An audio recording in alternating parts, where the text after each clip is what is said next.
Bismillahirrahmanirrahim. Assalamualaikum warahmatullahi wabarakatuh. Alhamdulillahirabbil alamin.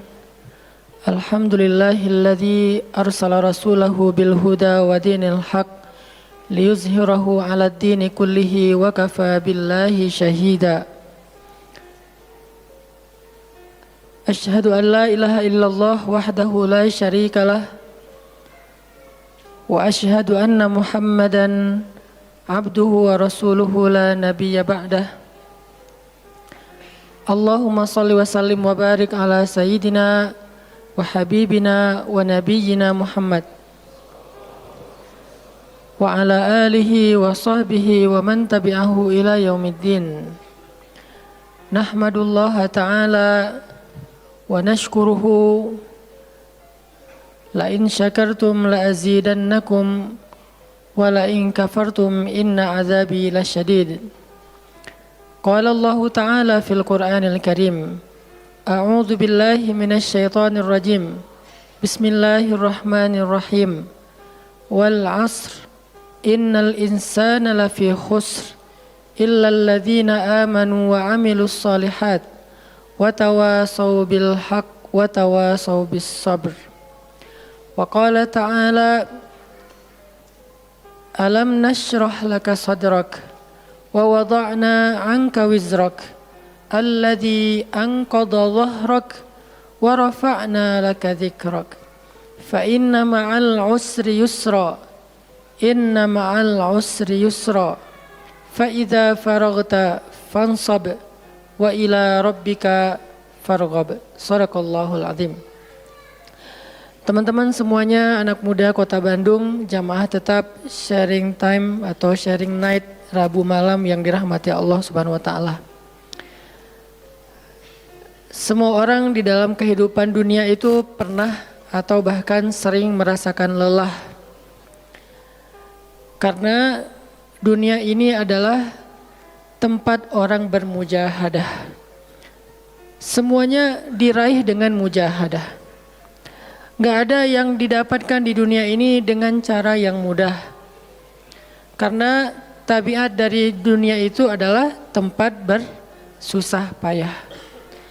Fitrahnya dunia adalah tempat orang bercocok tanam, bukan memetik hasil. Yang namanya bercocok tanam, kalau kita melihat pada kehidupan para petani atau para pekerja di ladang, di sawah, di kebun, maka kita akan melihat akan melihat kelelahan, keletihan, dan kesusah payahan yang luar biasa. Itulah tabiat dunia. Berbeda dengan tabiat di surga. Di surga itu semuanya akan didapatkan dengan cara yang mudah.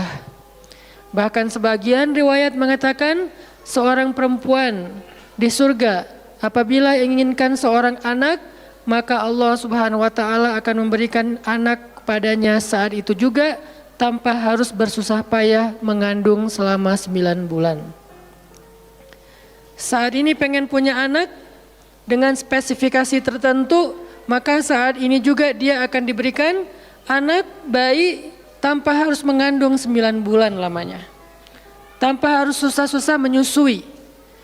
Allah akan datangkan untuk dia bayi yang dia sukai, kemudian Allah datangkan orang-orang yang akan, pelayan-pelayan yang akan merawat dan membesarkan bayi itu untuk dia. Karena di sana dia adalah seorang ratu yang tidak perlu lagi bersusah payah. Di surga itu ketika seseorang menginginkan makanan, maka Allah Subhanahu wa taala mendatangkan untuknya makanan dengan cara yang sangat mudah. Bahkan ketika dia menginginkan buah-buahan, maka pohon itu akan menunduk untuknya sehingga dia bisa memetik buahnya tanpa harus bangun dari tempat duduknya jika dia menginginkan itu. Tetapi kalau dia menginginkan sesuatu yang lebih, misalnya dia ingin berjalan-jalan di kebun-kebun di antara banyak kebun surga, lalu dia ingin merasakan memetik pohon sendiri sambil membawa keranjang-keranjang yang indah, maka Allah juga akan memperkenankan keinginannya. Kaifa yasha, sebagaimana yang dia inginkan. Berbeda dengan dunia. Di dunia, apapun yang kita inginkan itu harus melalui mujahadah. melalui ikhtiar. Bahkan ketika kita ingin menjadi orang yang sekedar tidur-tiduran pun, Allah Subhanahu wa taala mentakdirkan tidur pun lelah. Tidur aja capek. Duduk capek. Ada orang yang duduknya capek akhirnya dia berdiri. Ya. Ada orang yang capek berdiri akhirnya pengen duduk. Kapan duduknya capek pengen berdiri? Salah satu yang sering saya alamin itu kalau lagi naik pesawat. Apalagi pesawat penerbangan 9 jam, 10 jam itu pasti capek banget duduknya tuh. Sehingga kita menginginkan seandainya ada uang kita pengen duduk di kelas bisnis.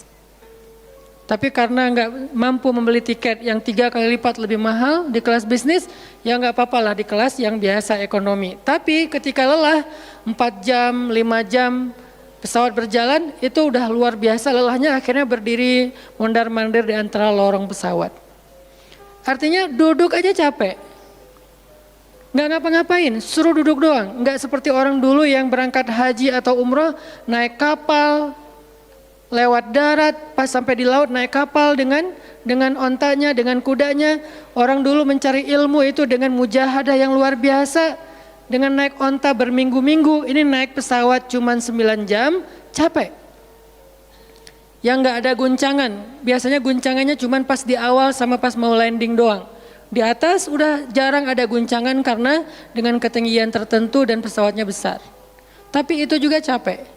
Naik kereta coba, dari Jawa ke Bandung misalnya. Sebutlah dari Semarang, dari Malang, dari Surabaya naik kereta 10 jam. Itu aja capek. Nggak usah jauh-jauh, Bandung Jakarta aja 3,5 jam. Itu pun capek. Atau kita naik mobil, nggak perlu nyetir. Pakai online, duduk aja di belakang atau di sebelahnya si driver. Perjalanan setengah jam dari tempat kerja kita ke rumah atau dari rumah ke tempat kerja, ke kampus, ke sekolah gitu. Itu aja capek. Artinya dunia itu emang kayak gitu tabiatnya teman-teman. Tabiat dari dunia itu adalah lelah. Sehingga kalau ada orang yang menghindari capek dengan tidak ngapa-ngapain, itu hal yang agak klise dan naif. Bagaimana dia bisa menghindari lelah? Bagaimana dia bisa menghindari ta'ab? Bagaimana dia bisa menghindari bosan? Bagaimana dia bisa menghindari dalam keadaan susah payah? Sedangkan dia masih berada di sebuah tempat, bumi, dunia yang tabiatnya memang tempat bersusah payah dan lelah. Satu-satunya cara menghindari lelah yang tidak perlu lagi bersusah payah itu hanyalah masuk surga.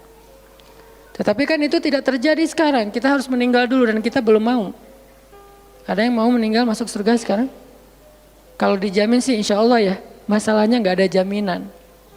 Kalau para sahabat enak, mereka dapat jaminan. Surga Bilal, sebelum Bilal meninggal, Rasulullah udah bilang, Bima sabaktani ilal jannah ya Bilal. Dengan apa kamu mendahului aku ke surga wahai Bilal? Dengan wudu dan sholat syukur wudu.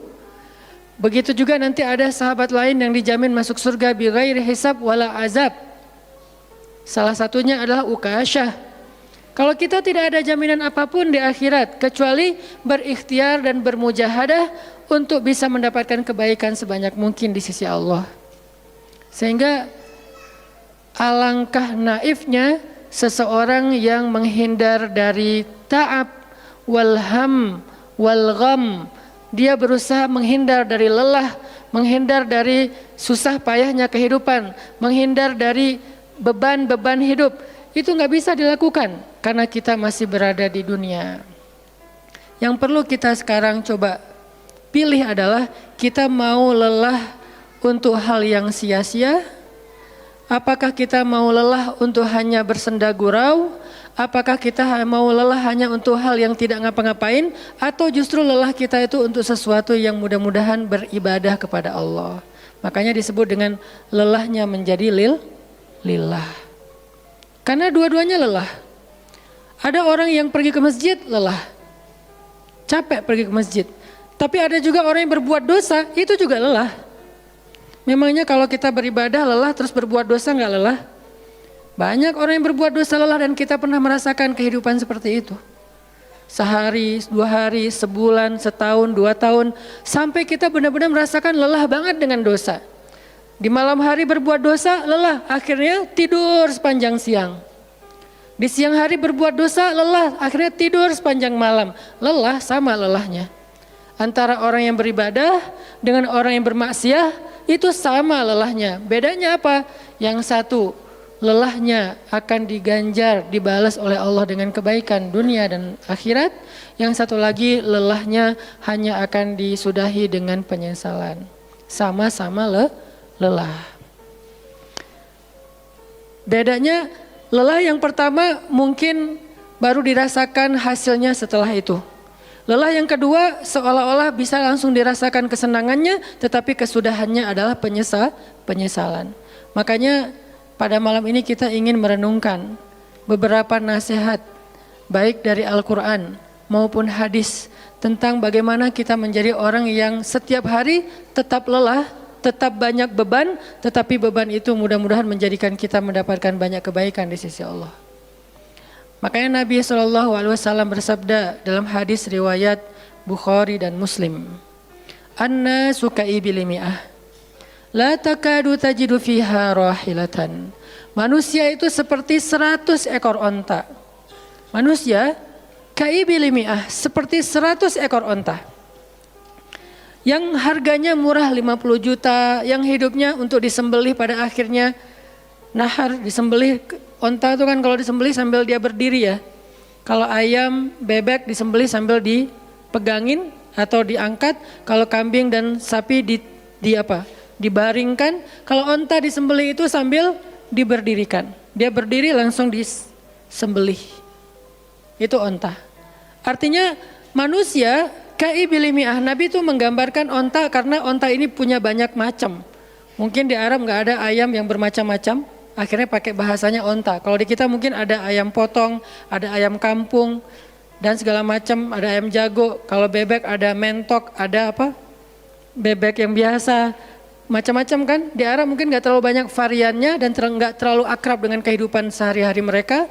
Yang akrab itu kambing, kuda, keledai, onta. Akhirnya Nabi mengatakan, "An-nasu ka'ibil mi'ah." Nabi seolah-olah mengambil sebuah perumpamaan. Dan perumpamaan ini bisa kita ganti dengan culture yang berbeda di setiap negara. Tetapi perumpamaan yang paling baik itu adalah onta. An-nasu ka'ibil mi'ah. Manusia itu seperti 100 ekor onta ibil. Onta potong. Yang hidupnya hanya untuk disembelih oleh tuannya, kemudian dagingnya dimakan atau dijual. Kenapa bisa begitu murahnya? Cuma 50 juta, 40 juta dan berakhir dengan disembelih? Karena onta ini hidupnya tidak istimewa. Dia hidup hanya untuk makan, minum, tidur dan berkembang biak. Cuman itu misi dari kehidupan dia. Makan, minum, tidur, berkembang biak. Udah itu doang. Setiap hari kerjanya makan aja. Lihat hewan ternak ngapain? Merumput aja setiap hari. Nggak ada hewan ternak yang tiba-tiba dia lagi ngapain? Lagi sholat. Nggak ada. Hewan ternak misalnya lagi ngebantuin tetangga. Nggak ada.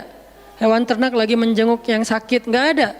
Hewan ternak yang lagi menyelesaikan hajat saudaranya. Hewan ternak yang lagi dengerin curhat. Nggak ada. Kenapa? Karena tugas misi kehidupan mereka itu cuma diciptakan untuk makan, minum, tidur, berkembang biak, udah. Ini namanya kalau di antara onta namanya ibil. Yang hidupnya itu sesederhana itu. Nggak ada yang rumit, nggak ada yang terlalu berlebihan. Dan an-nasu, manusia secara umum mirip dengan ibil. An-nasu ka'ibili mi'ah. Jadi kalau kita bandingkan dari 100 orang itu hampir semuanya seperti ibil. Misi hidupnya itu hanya untuk dirinya. Gimana caranya biar bisa makan. Gimana caranya biar bisa istirahat dengan nyenyak, tidur. Gimana caranya biar punya keluarga, berkembang biak, punya keturunan. Dan kemudian dengan keluarganya dia punya family time. Kapan liburan, makan di rumah, jalan segala macam. Cuman itu misi dari kehidupannya. Sehingga Nabi menyebut mereka yang misi kehidupannya hanya dirinya dan keluarganya. Ka'ibili mi'ah, seperti 100 ekor onta. Kurang istimewa. Orang yang hidupnya hanya untuk dirinya dan keluarganya itu kurang istimewa. Sehingga disebut dengan ibili mi'ah, 100 ekor onta. Tapi enggak hina, tidak rendah, tidak mungkin melenceng, sesat segala macam, enggak. Dia tetap tidak haram, tidak najis. Nabi tidak mengumpamakan manusia seperti seekor anjing, seperti seekor babi, enggak. Karena itu najis, haram dan seterusnya. Onta, makhluk yang hewan yang baik, cuman tidak istimewa. Di sini tidak ada judgement. Nabi itu orangnya nggak suka menjudge. Nabi nggak mengatakan manusia ini semuanya misalnya dengan kalimat celaan, keledai, enggak. Manusia ini misalnya hewan yang najis, enggak. Nabi mengatakan an-nasu kaibil mi'ah, manusia itu seperti 100 ekor onta. La takadu tajidu fiha rahilatan. Hampir-hampir di dalam 100 ekor onta itu kamu enggak mendapati satu pun onta yang dikenal dengan nama rahilatan, rahilah. Rahilah itu dari kata rihlah. Rihlah itu udah jadi bahasa Indonesia, rihlah. Kemudian di Inggris-Inggriskan jadi traveling, trip, segala macam. Rahilah dari kata rihlah. Apa itu rahilah? Onta yang bertugas untuk membawa beban tuannya dalam perjalanan panjang, baik itu berdagang maupun berperang. Dia punya misi lain selain makan, minum, berkembang biak terus dipotong. Enggak, misinya lebih keren. Apa? Membawa beban. Membawa beban tuannya. Itulah rahilah. Sehingga punggungnya adalah punggung yang berkah karena di atas punggung itu ditaruhkan beban terus menerus oleh tuannya. Berangkat bebannya apa, pulangnya beban apa. Karena orang dulu kalau berangkat berniaga, berdagang ke luar negeri itu tuh bukan berangkat bawa beban, pulang nggak bawa apa-apa karena udah diuangkan, enggak. Mereka barter konsep perdagangannya. Kalau berangkatnya bawa kain, pulangnya nanti bawa karpet. Berangkatnya bawa gandum, pulangnya nanti bawa sutra misalnya. Tetap aja ada beban karena mereka berangkat jual misalnya ke Syam, dari Mekah ke Damaskus. Nanti pulangnya dari Damaskus ke Mekah bawa lagi barang-barang Damaskus yang bisa dijual di Mekah. Pas berangkat bawa barang Mekah yang bisa dijual di Damaskus, pas pulang membawa barang Damaskus yang bisa dijual di Mekah. Li'ilafi Quraisy إلافهم رحلة الشتاء والصيف. Rihlah syita was-saif. Mereka melakukan rihlah pada musim dingin dan musim panas. Itulah ilafu Quraisy, kebiasaan orang-orang Quraisy. Ilafu Quraisy, kebiasaan tradisi orang Quraisy. Apa tradisinya? Berdagang di musim dingin dan di musim panas. Barang dagangannya beda-beda. Kalau musim dingin yang dibawa itu bahan-bahan jaket. Bahan-bahan untuk menghangatkan tubuh. Bahan-bahan yang kalaupun dia bawa makanan yang biasa dimakan di musim dingin yang menghangatkan tubuh. Kayak misalnya jenis bubur di Arab itu ada namanya adas. Dan itu disebutkan di dalam Al-Quran, di Al-Baqarah. Wa adasiha wa basaliha, ada adas, ada bawang. Adas itu salah satu makanan kesukaan orang Arab di musim dingin. Karena kalau makan adas kayak bubur gitu, dia badannya menjadi hangat. Jadi kayak menghangatkan tubuh gitu. Artinya syita was saif, di musim dingin dan di musim panas, dua-duanya ada barang yang didagangkan. Dan itu adalah ilafu Quraisy, kebiasaan tradisi orang-orang Quraisy. Rihlah. Siapa yang akan dibawa rihlah? Apa yang akan membawa barang dagangan mereka ketika rihlah? Namanya onta rahilah. Onta yang mengangkut beban barang tuannya. Rahilatan. Sehingga onta ini adalah onta yang lebih kuat fisiknya. Onta ini onta yang lebih tangguh perjalanan walaupun mengalami badai. Onta ini onta yang lebih kuat ingatannya sehingga dia menghafal jalan yang dilaluinya. Walaupun terjadi badai dia nggak tersesat. Jarang onta rahilah tersesat. Biasanya yang tersesat itu ibil.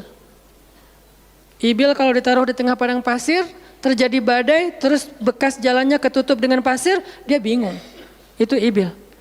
Sehingga kalau kita baca cerita-cerita tentang orang yang tersesat di padang pasir, rata-rata istilahnya kalau enggak jamal ya ibil.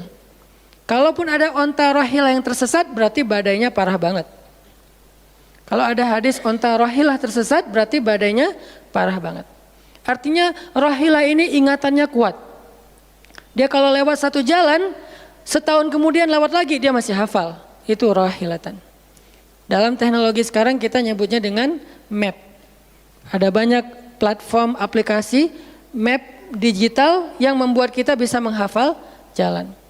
Dan diupdate terus, jalan ini sekarang macet segala macam. Rohilatan punya kemampuan membaca jalan walaupun mungkin berbeda dengan teknologi sekarang. Itu namanya rohilatan.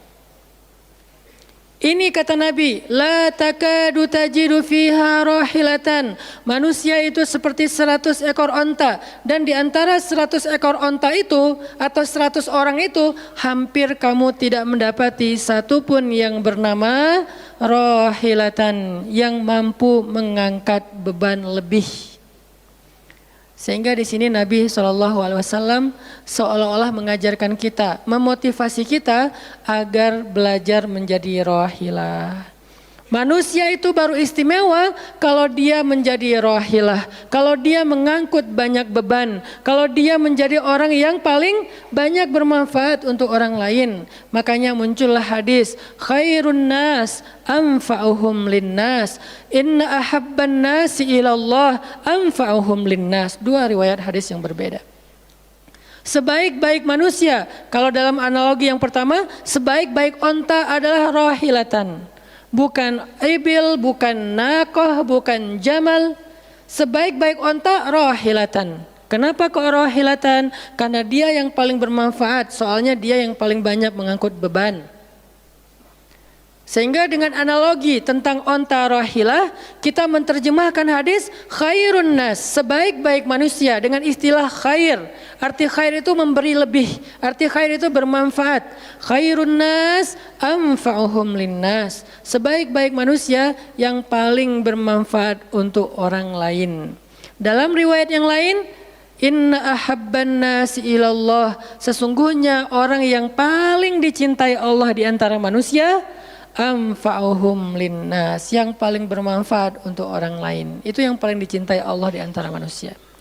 Muncul lagi hadis yang mirip, inna ahabbal a'mali ilallah sururun tudkhiluhu ala qalbi muslim. Sesungguhnya perbuatan, amal soleh, aktivitas, pekerjaan yang paling disukai Allah di antara yang kita lakukan dalam kehidupan sehari-hari adalah membahagiakan hati orang lain. Ini semuanya hadis-hadis yang memiliki makna yang sama, yaitu menjadi pengangkut beban. Lelah Ustadz, lelah. Enggak ngangkut beban, lelah juga. Ngangkut beban, lelah juga. Cuman bedanya orang yang lelah tanpa mengangkut beban, hidupnya penuh dengan keluh kesah, tidak ada yang menghargai, tidak dimuliakan, akhirnya dia ngeluh. Ada kan banyak orang yang ngeluh karena merasa dirinya nggak dihargai orang lain. Tetap aja ngeluh. Ada juga yang ngeluh karena terlalu banyak beban. Padahal dua-duanya sama-sama ngeluh, kenapa nggak memilih yang lebih baik? Memangnya kalau kita nggak ngangkut beban, kita nggak akan berkeluh kesah, ngeluh. Ngeluhnya mungkin bukan capek, ngeluhnya nggak ada yang hargai. Dan itu udah sunnatullah, kalau kita pengen dihargai, pengen dimuliakan, kita harus menjadi orang yang paling rohilah, yang paling banyak ngangkut beban. Nggak bisa kita jadi ibil tapi pengen diperlakukan seperti rohilah, itu nggak bisa. Kita tuh ibil, hidupnya untuk diri sendiri, nggak bantu siapa-siapa, nggak peduli dengan siapa-siapa, harta kita nggak bermanfaat untuk orang lain, pikiran kita nggak bermanfaat untuk orang lain, lisan kita tidak bermanfaat untuk orang lain, wawasan kita tidak bermanfaat untuk orang lain, apalagi tenaga kita nggak bermanfaat untuk orang lain, skill kita nggak bermanfaat untuk orang lain, semua tentang diri kita hampir tidak bermanfaat untuk orang lain, lalu kita ingin dihargai seperti orang yang paling bermanfaat. Ini naif, klise, nggak ada seperti ini, bukan sunnatullahnya. Karena seseorang itu diberi balasan sesuai dengan mujahadah. Al-jaza ala qadril masyaqqah, balasan tergantung susah payahnya dalam berikhtiar. Siapa yang mujahadahnya lebih, maka rewardnya lebih, jazanya lebih. Jadi saya kadang-kadang ngerasa, dulu saya juga pernah merasa kayak gitu. Kenapa kok dia dihormati saya enggak? Kita enggak boleh cemburu tanpa alasan. Seolah-olah misalnya Harusnya hormati semua orang dong, nggak bisa. Itu udah fitrah manusia dan sunatullah dalam kehidupan di dunia. Kalau kita pengen dihormati orang, kita harus menjadi rohilah. Kalau kita pengen dihargai orang, kita harus jadi rohilah. Nggak bisa kita berharap dihargai oleh pasangan kita atau calon pasangan kita, tapi kita nggak punya tanggung jawab, nggak bisa. Kalau teman-teman pengen dihargai oleh pasangan halalnya, teman-teman harus mengangkat tanggung jawab yang lebih berat daripada dia. Kalau dia yang capek, kita leyeh-leyeh aja di rumah, tapi kita minta dihargai, saya kan suami. Suami itu bukan status, suami itu peran.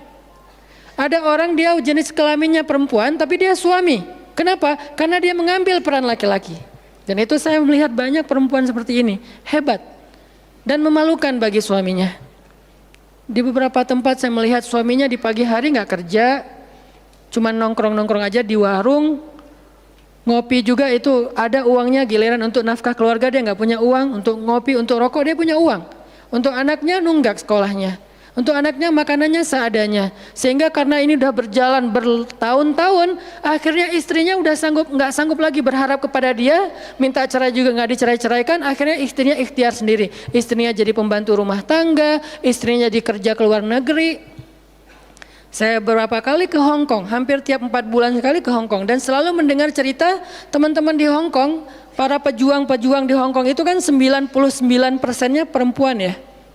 Hong Kong itu 99% lebih perempuan. Beda kan sama Taiwan, Korea itu laki-laki dan perempuan agak imbang lah.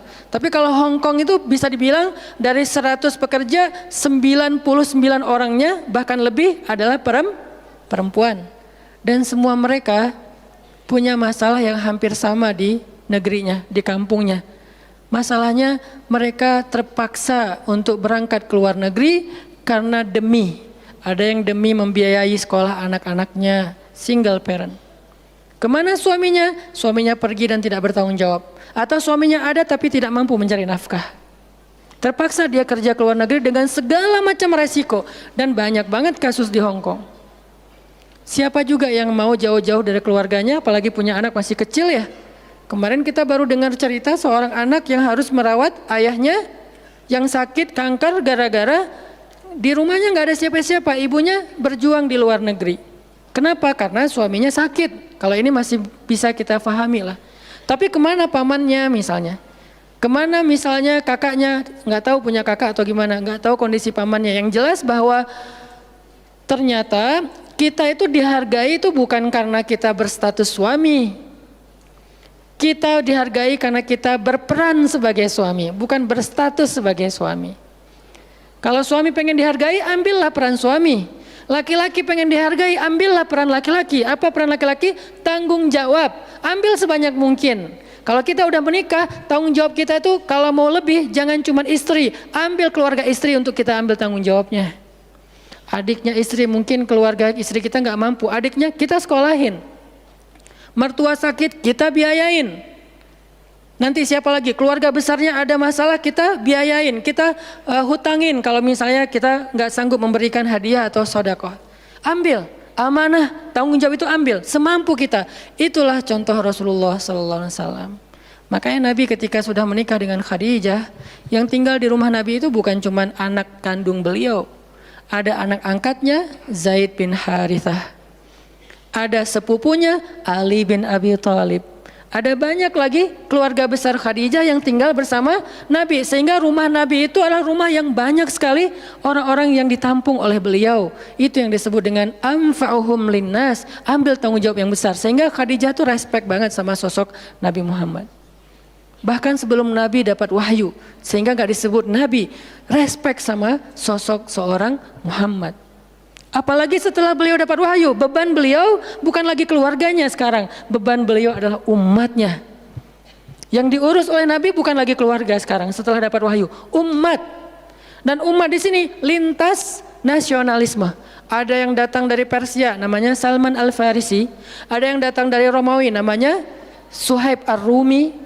Ada banyak sahabat-sahabat yang lintas kabilah, bukan hanya orang Quraisy. Ada yang datang dari Yaman, termasuk Sumayyah dengan Yasir, keluarga yang pertama syahid dalam Islam. Ini dari Yaman. Kemudian pindah lagi ke Madinah yang bukan orang-orang Quraisy. Di sana ada Bani Mudhar dari kabilah Aus dan Khazraj. Nanti berkembang lagi sampai ke Asia, Eropa dan seterusnya.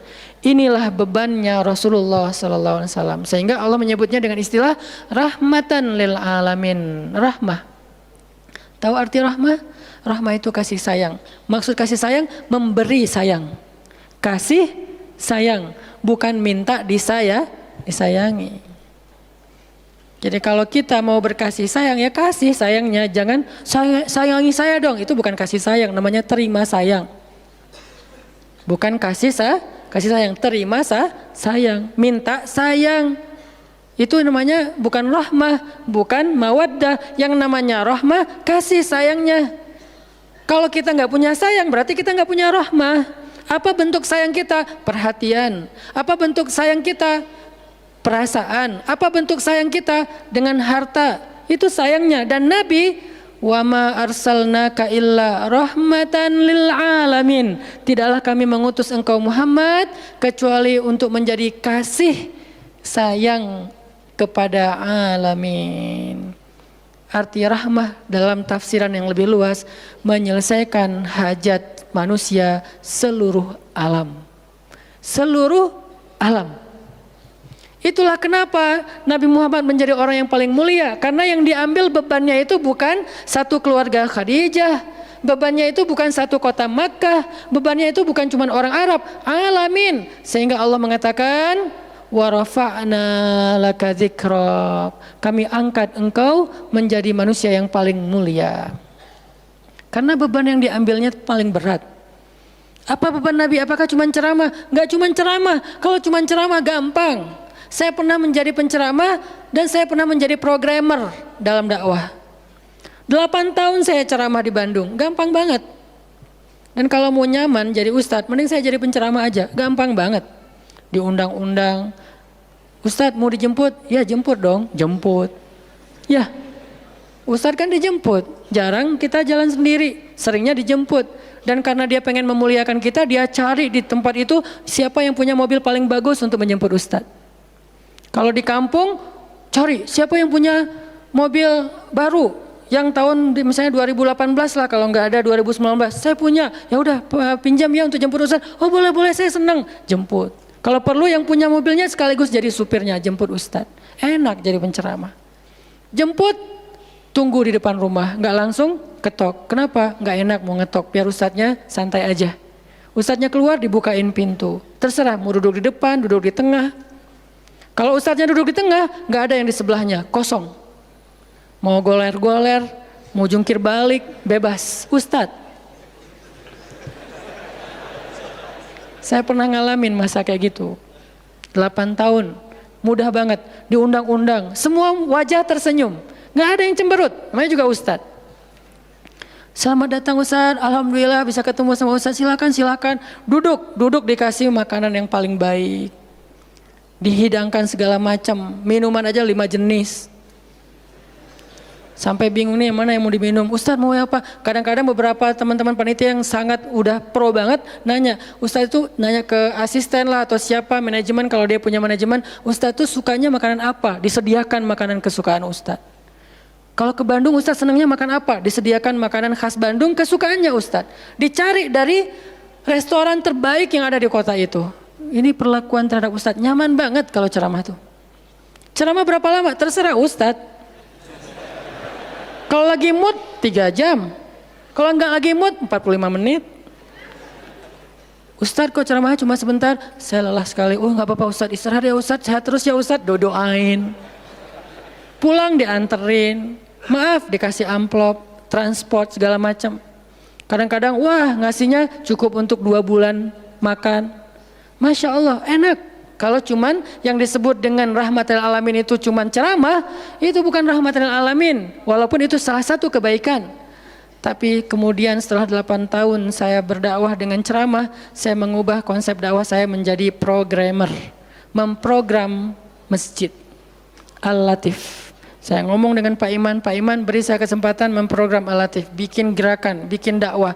Bukan masjid yang memprogram, kemudian ustadz mengisi. Itu salah.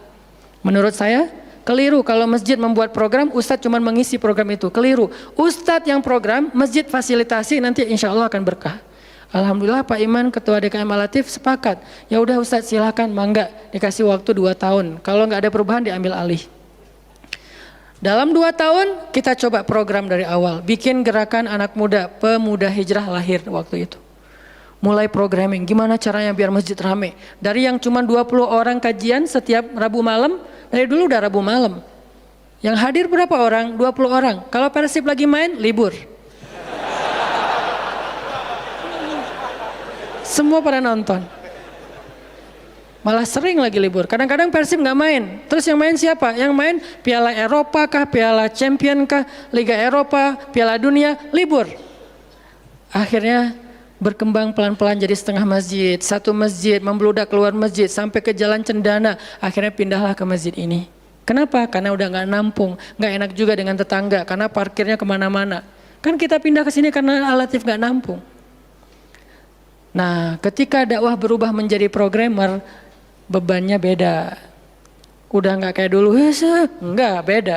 Pergi taklim, pergi sendiri. Bahkan berkorban dengan harta sendiri, bareng-bareng dengan teman-teman. Semuanya lelah, kita meeting sampai tengah malam. Emangnya gampang membuat tren hijrah? Nggak mudah teman-teman. Kita harus meeting, mikirin. Sekarang tambah lagi beban yang lain, Barisan Bangun Negeri. Para ustadz berkumpul, bikin gerakan bersama. Kita bikin Barisan Bangun Negeri, dikasih amanah untuk jadi amirnya, mikirin apa yang harus kita lakukan. Program pertama saya bilang less waste, isu lingkungan. Kenapa? Kita pengen jadiin masjid sebagai 911. Tapi pelan-pelan, nggak bisa langsung. 911 ini nanti kalau ada masalah di masyarakat, tetangga masjid yang ditelepon masjid. Anak saya sakit, telepon masjid. Ada yang meninggal, telepon masjid. Ada yang pingsan, telepon masjid. Ada yang baru diputusin, telepon masjid. Sampah ini udah darurat. Bandung ini hanya batas deadline penanganan sampah kita kalau kata Pemkot itu sampai 2023. Kalau kita nggak punya alternatif, ini akan jadi masalah besar. Jakarta, saya kemarin ke Jakarta sampai 2022, lebih cepat sedikit daripada Bandung. Artinya mereka hanya bisa menampung sampah sampai 2022. Sisanya kalau nggak ada solusi alternatif, maka akan terjadi masalah besar, tumpuk sampah di depan rumah masing-masing selama nggak usah sebulan, seminggu aja gimana rasanya? Nggak ada yang ngambil sampah di depan rumah kita, seminggu aja. Petugas sampah nggak ngambil sampah di depan kos-kosan, di depan rumah. Sehari telat aja itu udah nggak enak, apalagi seminggu, sebulan, setahun, jadi gimana? 2022, kota-kota besar rata-rata terancam dengan bom waktunya sampah. Kita angkat less waste supaya masjid menjadi salah satu media komunikasi antara Pemprov, Pemkot, pemerintah kepada publik. Kenapa? Soalnya trust publik kepada masjid itu bagus. RT RW bikin program pungut sampah edukasi dan campaign tentang sampah, yang datang sedikit. Kalau RT RW bikin program, hari Minggu yuk kita bikin gerakan pungut sampah, sedikit yang datang. Tapi masjid bikin taklim, yang datang ribuan, apalagi 2-3 tahun terakhir, alhamdulillah luar biasa. Sehingga masjid punya potensi untuk mengkomunikasikan masalah ini kepada publik. Saya ajaklah teman-teman, yuk kita bikin isu sampah dimulai dari masjid. Jalan 2, Bandung, Bintaro udah jalan. Next mau kita jalankan di Jogja, di Malang, dan di Pontianak. Seluruh masjid di Indonesia. Programming, mikir, harus ketemu dengan beberapa orang, dan habis waktu saya dalam beberapa tahun terakhir bukan untuk dakwah tablik, makanya udah jarang ceramah. Teman-teman kalau ngelihat ceramah anak Taki di Bandung cuma sekali seminggu, itu juga kalau nggak libur ya. Kajian Rabu malam. Ustadz Hanan selain Rabu malam ngapain sih? Ustadz kosong nggak? Kosong, saya bilang. Kenapa nggak mau ngisi jadwal? Kosong dari taklim tapi nggak kosong dari aktivitas. Sehari meeting bisa 5 kali. Dulu saya pernah yang kalau bahasa teman-teman tuh ngeprank jamaah, bukan ngeprank sebetulnya. Katanya Ustadz nggak datang, tiba-tiba datang kan? Itu tuh meeting 5 kali sehari, dari pagi, siang, sore, menjelang maghrib, baru beres isya. Meeting dengan siapa aja Ustadz? Banyak hal yang harus kita bereskan untuk bisa memunculkan satu program kecil. Akhirnya beres isya, saya bilang masih ada jamaah enggak? Sebagian udah pulang Ustadz, tapi yang lain masih pada nunggu, kasihan. Ya udah saya jalan aja ke sini naik motor, sampai di sini isya baru ngisi kajian. Artinya ternyata bebannya beda. Tapi rohilatan, itu yang disebut dengan dakwahnya Nabi. Saya baru mengambil sebagian kecil dari banyak varian dari dan instrumen dakwah. Nabi itu cuma sebagian kecil, memprogram, baru masjid. Nabi itu alamin loh. Gimana mengubah kota Makkah yang dulunya kemusyrikan merajalela, perzinahan merajalela, kemudian anak perempuan dibunuh karena dianggap membawa sial, riba luar biasa, banyak yang dibunuh gara-gara gak mampu membayar hutang, dan perbudakan, dan banyak lagi masalah sosial. Bukan hanya masalah akidah dan ibadah. Akidah dan ibadah itu adalah inti masalahnya, kemudian merembet ke masalah sosial, biasanya kayak gitu. Kalau akidahnya melenceng, biasanya sosialnya rusak. Walaupun gak selalu kayak gitu juga sih. Karena ada di beberapa negara yang akidahnya mereka syirik, tapi sosialnya bagus. Walaupun ada problem sosial lain yang mungkin gak perlu dibahas di sini. Yang jelas awalnya berawal dari kemusyrikan. Kemudian berkembang menjadi masalah ekonomi, sosial, dan seterusnya. Nabi menyelesaikan masalah kota Mekah. Gimana caranya? Mekah yang tadinya kota yang jahiliyah menjadi kota Islamiyah, kota yang rabbaniyah, kota yang penuh dengan kebaikan. Madinah yang tadinya kota yang penuh dengan sampah, Yathrib berubah menjadi kota munawwarah. Sekarang udah nyampah lagi. Di zaman Nabi itu benar-benar Madinah munawwarah. Sekarang mungkin nggak sebagus di zaman Nabi, cuman bangunannya doang yang megah, tapi secara lingkungan, secara sosial nggak sebaik zaman dulu lah. Kalau bangunan itu kan bukan indikasi peradaban ya. Karena kita pernah mengalami masa peradaban Islam yang keren, nggak ada tuh bangunan pencakar langit seperti Dubai. Kita di Dubai bangunan pencakar langit, tetapi secara peradaban ada masalah di Dubai, terutama masalah sosial. Di Arab Saudi masalah lingkungannya luar biasa, salah satu penghasil sampah 10 besar di dunia. Kalau untuk masalah sampah organik termasuk 5 besar di dunia. Artinya makan sering dibuang-buang. Makanya sampah organiknya paling banyak, waste-nya paling banyak.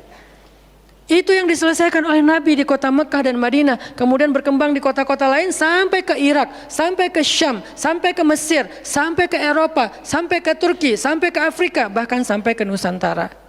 Rahmatan lil alamin. Rahmah bukan cuma ceramah. Kalau ceramah, Nabi lebih jago dari siapapun. Orang siapapun yang berceramah itu kopas dari Nabi kan? Ada yang ceramah nggak kopas dari Nabi? Nggak ada. Kopas dari Nabi Musa? Enggak, kecuali diriwayatkan dari Nabi Muhammad, kemudian baru Nabi Muhammad meriwayatkan dari Nabi Isa dan Nabi Musa. Semuanya kopas, copy paste dari Rasulullah SAW. Artinya kalau mau ceramah, bahan Nabi itu banyak banget. Dan kalau Nabi mau ceramah, yang ngundang pasti banyak banget. Jadilah Nabi dai sejuta umat. Capek pasti setiap hari 5 kajian. Nabi lagi di mana? Lagi di Syam. Sampai 2 tahun ke depan jadwal ceramah penuh. Kalau Nabi mau kayak gitu. Tapi ternyata Nabi bukan cuma ceramah, memprogram umat. Ada yang masalah datang ke Nabi, ya Rasulullah, saya diceraikan oleh suami saya dengan bahasa kamu bagi saya seperti ibu saya, zihar. Nabi bingung nih, gimana nih zihar? Kok suaminya gitu banget sih sama dia? Ya udah, berarti kamu sudah diceraikan oleh suamimu. Sabar ya, dinasihati, disabar-sabarin sama Nabi. Dia pulang turun ayat surat Al-Mujadalah tentang bab zihar. Ada lagi yang datang rame. Dia yang salah, saya yang salah, dia yang salah. Akhirnya didamaikan sama Nabi. Nabi mau takbir nih, pergi ke masjid mau sholat berjamaah. Mau takbir, ya Rasulullah, di Bani Salamah ada masalah, mereka hampir berperang. Nggak jadi takbir, pergi ke Bani Salamah menyelesaikan hajat mereka. Datang-datang jamaah udah sholat, Nabi sholat yang jamaah yang kedua. Artinya rahmah, ngambil beban umat. Belum lagi nanti beban umat yang tertindas di antara Bani Israel, di luar negeri, di Yaman, di Syam. Yang Nabi mengutus para sahabat untuk menyelesaikan hajat-hajat mereka. Makanya Nabi mengatakan, siapa yang datang kepada saudaranya untuk menghilangkan masalahnya, maka Allah akan menghilangkan masalah orang ini nanti di akhirat. Makanya beban Nabi itu berat banget teman-teman. Kalau kita baca sirah Nabi, luar biasa. Nabi itu lelah banget. Sampai para sahabat meriwayatkan Nabi itu dulu sebelum dapat wahyu, beliau seger gitu. Setelah dapat wahyu tetap ganteng, tetap keren karena memang aslinya udah dari sononya keren ya. Cuman udah ada guratan lelahnya tuh terasa di wajah beliau. Lelah banget. Sampai Nabi itu pernah sampai Allah bilang gini, "Fala'allaka bakhi'un nafsaka 'ala atharihim." Hampir saja engkau mencelakai dirimu gara-gara mereka. Mas, apa maksudnya? Kok Nabi hampir mencelakai dirinya gara-gara mereka, itu maksudnya apa? Saking terbebannya Nabi dengan kondisi umat, hampir-hampir Nabi itu sakit keras, hampir-hampir Nabi itu binasa, celaka, meninggal demi mikirin nasib umat. Kayak gitu banget coba. Itu namanya rohilatan. Kita belum sanggup untuk memikul beban umat sedunia. Makanya minimal kalau kita nggak ngambil beban umat sedunia dengan tangan kita, minimal dengan pikiran kita aja. Kita mikir nggak sih nasib Palestina? Atau kita masih nganggap bahwa itu beda negara? Kalau beda negara oke. Apakah kita memikirkan mereka karena kemanusiaan? Masa kita mau bilang mereka bukan manusia? Kan sama-sama manusia. Harusnya kita merasakan apa yang dia rasakan karena kita sama-sama manusia, punya perasaan yang sama. Kalau kehilangan akan sedih, kalau melihat kezoliman juga enggak akan kuat, kalau dizolimi juga akan sakit. Kita mikir enggak tentang Palestina? Kita mikir enggak nasib Suriah? Kita mikir enggak nasib Rohingya? Kita mikir enggak nasib Yaman? Apakah gara-gara kita mikir tentang mereka lantas kita jadi radikal dan teroris? Sejak kapan kita memikirkan nasib orang yang tertindas tiba-tiba jadi radikal? Apakah orang yang tidak memikirkan orang lain hanya dirinya sendiri berarti orang yang baik? Justru makin banyak kita mikirin nasib mereka, kita makin rohilatan walaupun belum sanggup menyelesaikan hajat mereka, mikir doang. Dengan kita lihat postingan yang terakhir di Idlib, bagaimana anak bayi kehilangan kakinya gara-gara kena bom dari tentara Rusia. Kita belum sanggup ngasih solusi sebagai pribadi maupun sebagai bangsa, belum sanggup. Pertama jaraknya jauh, kedua memang kita juga belum punya kemampuan untuk itu. Tapi kita berharap suatu saat Indonesia ini harus sanggup menyelesaikan masalah dunia. Kenapa? Kita ini punya potensi peradaban, bangsa yang besar. Masa kita mau jadi kerdil terus ngikutin bangsa lain? Kita ini bangsa besar, umat Islam terbesar di dunia. Dan orang Indonesia itu pinter-pinter, profesornya banyak, saintisnya banyak, orang kayanya banyak, keren Indonesia nih. Kenapa Indonesia yang keren kayak gini cuma ngurus diri sendiri aja nggak bisa? Harusnya ngurus dunia bukan ngurus diri sendiri. Itulah Islam yang sebenarnya. Kita ngurus Rohingya, gimana caranya Rohingya punya tempat tinggal? Kita urus Suriah, kita urus Palestina. Lalu apakah kita memikirkan tetangga kita? Teman-teman lihat deh, salah satu yang mungkin proyek kecil lah. Ini yang karena yang saya tahu, karena istri sendiri yang ngerjain. Lihat rumah teduh sahabat Iin. Setiap harinya ada yang meninggal dengan kanker ovarium yang gede banget, ada yang kanker apa, yang dulu yang saya bawa Ustaz Abdul Somad keliling di Bandung tuh, seorang anak muda yang udah meninggal, seminggu setelah Ustaz Abdul Somad mengunjungi dia, Rian namanya, meninggal dunia. Alhamdulillah dia sempat ketemu dengan Ustaz Abdul Somad, sempat dinasehati, mudah-mudahan di akhir hayatnya dia setelah dapat nasihat dari UAS, dia jadi sabar, jadi balik lagi ke Allah sehingga husnul khatimah.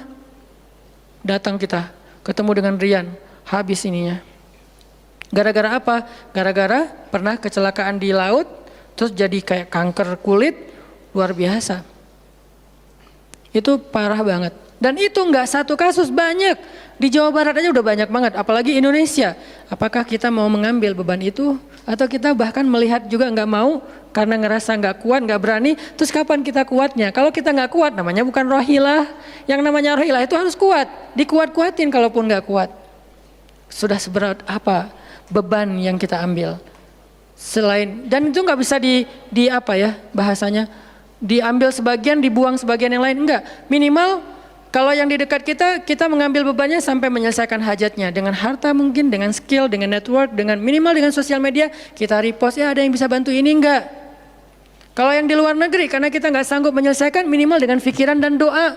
Kasihan ya mereka, doain terus karena doa kita itu ngaruh. Jangan berpikir mendoakan mereka itu nggak ngaruh itu. Mempercepat datangnya pertolongan Allah. Minimal dengan doa kita, Allah kuatkan hati mereka. Minimal. Dengan doa kita, Allah kuatkan hati saudara kita di Yaman, di yang kelaparan, di Syam, di Palestina, di Rohingya, di Turkistan, yang masih dalam campnya orang-orang komunis. Minimal doa kita menguatkan hati mereka. Kan berarti membantu.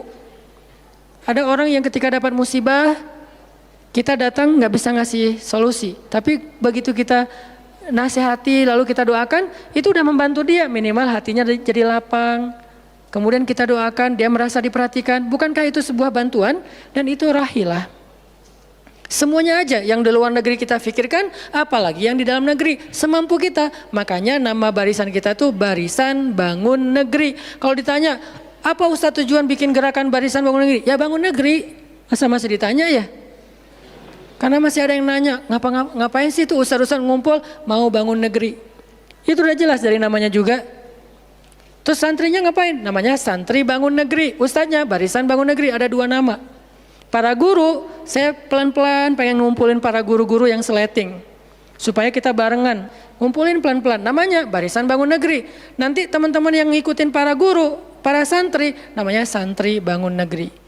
Jadi kalau ditanya mau ngapain, mau bangun negeri. Programnya apa? Pertama, program isu lingkungan. Nanti naik lagi isu sosial, naik lagi isu healthcare, kemanusiaan, kesehatan dan seterusnya.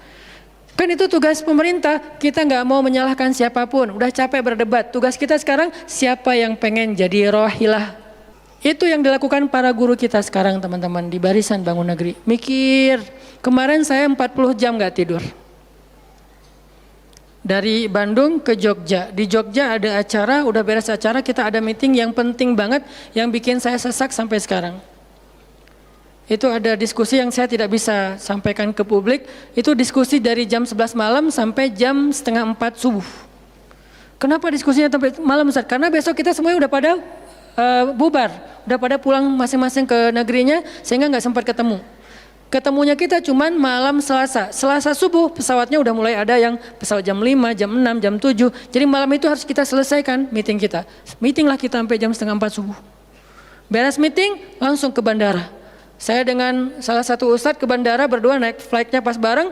Belum selesai tadi meetingnya, meeting lagi di pesawat. Dari Jogja ke Jakarta. Di Jakarta saya ketemu dengan beberapa teman-teman yang pengen mendukung program pesantren yang sedang kita dari setahun yang lalu ingin kita buat, tapi juga belum cukup untuk membebaskan lahan karena kita butuh 15 M membebaskan lahan. Alhamdulillah udah terkumpul sekitar 2 M, masih jauh dari target. Baru membebaskan lahan, belum membangun. Akhirnya bahasa istri saya ngamen di Jakarta dari pagi, siang, sore, malam pulang. Di kereta juga diskusi lagi sama istri karena ada beberapa program yang harus kita bereskan. Sampai rumah jam 12 malam. Jadi 1 hari setengah. Hampir 2 kali 24 jam. Baru istirahat. Itu kalau programming. Beda dengan ceramah. Diundang ke Jogja. Ustaz ceramahnya di Jogja. Oke, jam berapa? Isya. Ya udah saya datangnya maghrib. Terbang jam 5. Sampai di sana maghrib. Ceramah. Beres ceramah saya tidur. Gampang kan? Beres ceramah jam 11 malam, balik ke hotel, dipesankan hotel sama panitia. Hotelnya mau yang gimana Ustadz? Terserah, yang dekat-dekat aja biar nggak capek di jalan. Oh ya Ustadz, dikasih hotel biasanya yang enak, yang deluxe. Masuk ke hotel, mandi air hangat, ya. Beres mandi air hangat, pesan makanan online. Karena tadi belum makan, misalnya kalau telat makan juga, pesan datang ke kamar. Kadang-kadang saya cuma pesan 1 jenis, mereka pesan 3 jenis. Saya belum makan, lapar, boleh nggak pesan sate? Oh boleh Ustaz. Datang sate, datang mie godok, datang apa, banyak. Semuanya ditaruh di depan kamar. Ustaz, ini udah ada makanannya. Masya Allah makanannya banyak gini. Kalau cuma ceramah, habis makan jam 12, tidur. Bangun sholat subuh, beres subuh, olahraga. Ya, karena di hotel, treadmill. Beres treadmill, berenang. Beres berenang, breakfast. Beres breakfast, terbang ke Bandung. Kan enak ya? Kalau cuman ceramah. Jadi kerjanya cuman 1,5 jam pas ceramah. Itu juga santai. Namanya juga ceramah gampang. Tapi kalau programming, buat program kayak tadi ceritanya, meeting gak beres-beres. Sampai enak dengan meeting. Kopi entah berapa gelas. Ada yang digulaan, ada yang gak digulaan. Ada yang pakai susu, ada yang gak pakai susu. Sampai diistilahkan yang gak pakai susu kopi akhi, yang pakai susu kopi ukhti. Semua jenis kopi. Artinya rohilatan. Ternyata memang benar kata Nabi, manusia itu seperti 100 onta, sedikit yang rohilatan. Makanya sekarang kita mau milih mau jadi rohilatan atau mau jadi 100 onta. Dimulai dari hal yang kecil. Saya ngajak teman-teman, yuk kita jadi rohilah, kita angkat beban negeri kita, beban bangsa kita. Saya pengen banget masjid itu jadi kayak rumah teduh. Sekarang yang menjalankan pasien kanker kurang mampu se-Jawa Barat, salah satunya rumah teduh itu. Yang sekarang ada 15 rumah dengan sekitar 300 pasien. Yang setiap kali operasi itu 40 juta. Karena kalau pakai BPJS antrinya setahun. Sehingga harus pakai jalur normal. Dan beberapa di antara mereka belum sanggup untuk membayar cicilan BPJS sehingga nunggak nggak bisa pakai. Kita selesaikan. Harusnya itu dilakukannya oleh masjid. Kenapa? Karena potensi zakat, infak, sedekah, kenceleng masjid gede. Jangan cuma dipakai buat renov. Jangan cuma dipakai buat pengumuman hari Jumat. Kenceleng minggu ini 300 juta. 300 juta di sebelah masjid ada orang lapar. Berarti ngapain 300 juta teh? Harusnya 300 juta itu kenceleng minggu ini. Harusnya 300 juta. Tapi tinggal 10 juta. Kenapa? Beban umat diangkat semua sama masjid. Itu cita-cita kita, pengennya masjid itu menjadi, makanya ada hashtag masjid peradaban. Apa masjid peradaban? Masjid rohilah, masjid yang mengangkat beban umat, bukan cuma membuat program jihad, pengajian hari Ahad. Udah lewat lah masa kayak gitu-gitu, udah nggak keren. Nih saya tantang masjid-masjid yang ada di Indonesia, jangan hanya fokus dengan taklim. Taklim itu udah banyak dan mudah melakukannya, kurang challenging. Coba masjid mikirin masalah sekitarnya, satu masjid mikirin satu RW kalau masjidnya kecil. Kalau masjidnya masjid kecamatan, mikirin satu kecamatan. Kalau udah beres dengan kecamatannya, nggak ada lagi masalah, pergi ke kecamatan sebelah. Kolaborasi dengan masjid kecamatan sebelah, yuk selesaikan masalahnya. Bisa banget kalau masjid mau. Tapi serahkan programnya ke ustadz yang ngerti harokah, yang ngerti pergerakan. Dan sekarang udah banyak ustadz yang ngerti pergerakan. Baru kita akan melihat Indonesia yang luar biasa. Terus apa yang bisa kami lakukan Ustadz? Yuk bareng-bareng dengan saya, dengan pemuda hijrah, dengan para guru barisan bangun negeri, kita bangun deh Indonesia semampu kita. Dengan apa? Dengan skill kita masing-masing. Dengan potensi kita masing-masing. Ada yang punya harta dengan hartanya. Ada yang punya kemampuan skillnya dengan skillnya. Saya udah berkali-kali menjelaskan, skill itu untuk dakwah penting, bukan hanya penceramah. Nah, mau nggak nih teman-teman? Yuk kita bangun Indonesia. Sekarang kita mikirin apa yang bisa kita lakukan untuk Indonesia, masing-masing dengan potensi kita. Karena kita anak masjid, anak masjid. Karena kita banyak sering ke masjid, ya udah kita bangun Indonesia dengan cara masjid. Dan ternyata cara masjid itu bukan cuma Allahu Akbar dan Subhanallah, salam, enggak. Yang dibicarain di masjid itu bukan cuma juz-juz Al-Quran, tapi masalah umat. Karena Nabi membicarakan masalah umat itu di Masjid Nabawi. Yang kita pengen ke sana, berharap banget bisa umroh. Apakah di Masjid Nabawi itu cuma ada raudhah kemudian orang berdoa egois banget pengen masuk surga sendiri? Enggak. Di raudhah itu Nabi dengan Jibril bicara tentang umat. Gimana caranya umat ini selesai masalah mereka. Sampai ke penjuru dunia. Yang terjajah dibebaskan dari penjajahan, yang terzolimi dibebaskan dari kezoliman. Itu namanya rohilah. Saya yakin di sini banyak potensi dan skill yang keren-keren. Coba berikan skillnya untuk dakwah, dedikasikan skillnya untuk agama. Yang kalau kita dedikasikan untuk agama, insya Allah untuk bangsa dan negara udah pasti. Karena agama kita itu bukan agama ritual. Agama kita ini adalah agama kehidupan. Sehingga yang ada di dalamnya bukan cuma bab sholat, tetapi juga bab orang sakit. Dan kita tahu banyak hadis tentang itu, bab lingkungan, dan kita mulai tahu hadis-hadis tentang itu. Yuk kita dedikasikan skill kita, potensi kita, harta kita untuk agama Allah, kita angkat beban umat bareng-bareng. Karena kalau saya ngangkat sendiri, saya paling-paling ngangkat sanggupnya itu 100 kilo, itu juga udah ngos-ngosan. Tapi kalau kita ngangkat bareng-bareng, bisa bertonton beban umat kita angkat.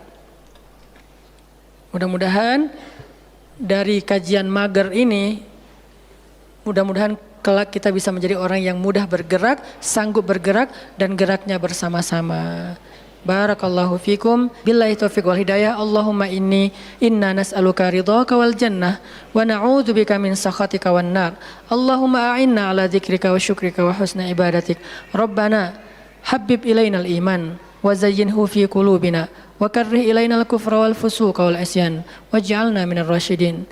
Rabbana atina min ladunka rahmah wa hayyi' lana min amrina rasyada. وهيئ لنا من أمرنا رشدا وهيئ لنا من أمرنا رشدا واجعل لنا من كل ضيق مخرجا ومن كل هم فرجا ومن كل عسر يسرا ربنا آتنا في الدنيا حسنة وفي الآخرة حسنة وقنا عذاب النار وصلى الله على سيدنا محمد وعلى آله وصحبه أجمعين والحمد لله رب العالمين والسلام عليكم ورحمة الله وبركاته.